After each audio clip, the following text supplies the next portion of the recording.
ربنا آتنا في الدنيا حسنة وفي الآخرة حسنة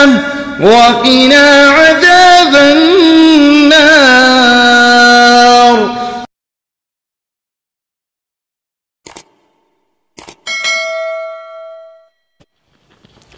جیسا کہ میں نے عرض کیا تھا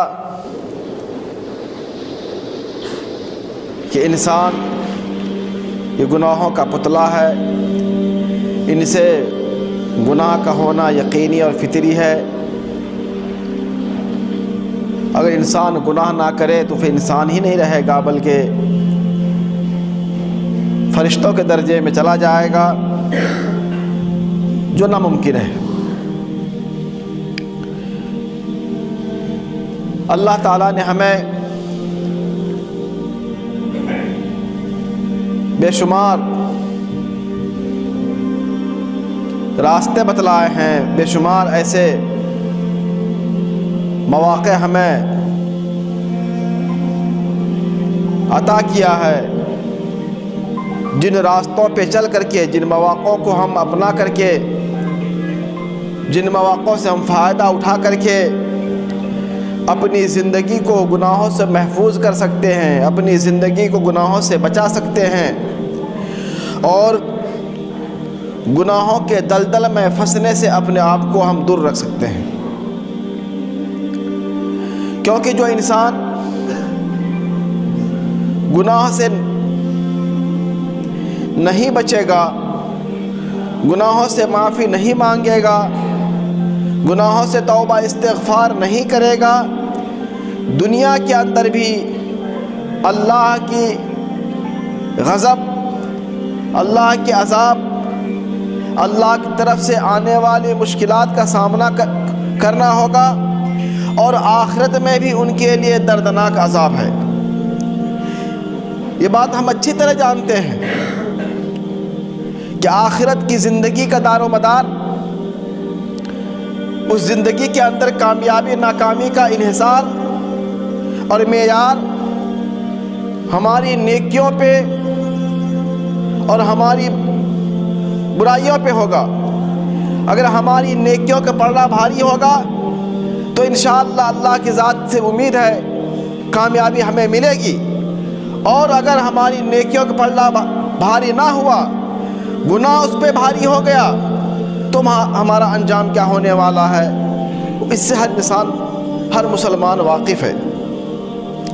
اس لیے اللہ نے،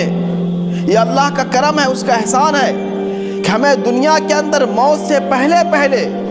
اپنے گناہوں سے اپنے آپ کو پاک و صاف کرنے کے لیے، اپنے دامن کو محفوظ کرنے کے لیے اللہ نے ہمیں راستے بتلائے ہیں. اللہ نے ہمیں موقع دیا ہے، سبیل دیا ہے کہ جن کو ہم اپنا کر کے، اختیار کر کے موت سے پہلے اپنے آپ کو کامیابی کے درجے میں پہنچا سکتے ہیں. چنانچہ میں نے گزشتہ خطبہ کے اندر چند اعمال کا تذکرہ کیا تھا. انہی اعمال میں سے سب سے اہم چیز جو ہمارے گناہوں کو بخشنے کا سب سے بڑا ذریعہ ہے، سب سے بڑا ہتھیار ہے، سب سے بڑا آلہ ہے، وہ ہے توبہ استغفار. اس سے بڑھ کے دنیا میں کوئی چیز نہیں ہے کہ جس سے ہم اپنے آپ کو اللہ کے یہاں بخشوا سکیں، اپنے گناہوں کی مغفرت کرا سکیں. گناہوں کی مغفرت کرانے کا، گناہ بخشوانے کا سب سے بڑا ہتھیار اور سب سے مؤثر ذریعہ یہ توبہ استغفار ہے، جو شریعت نے، اللہ اس کے رسول نے ہمیں عطا کیا ہے. چنانچہ اللہ فرماتا ہے یا ایھا الذین آمنوا توبوا الی اللہ توبۃ نصوحا،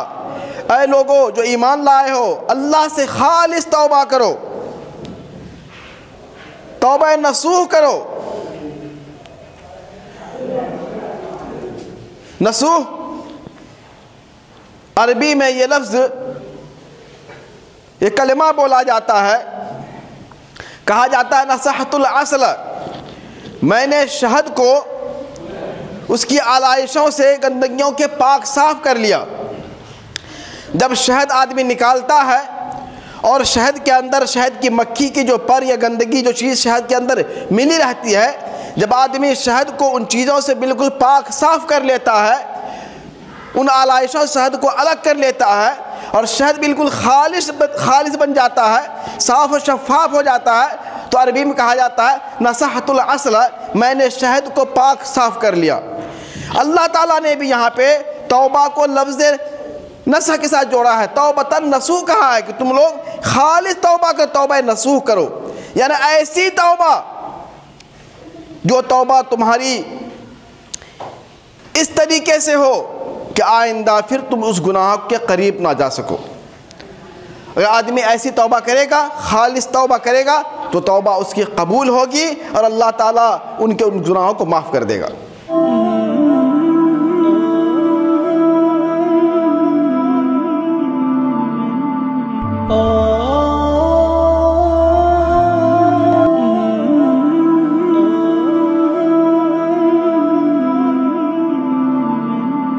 Oh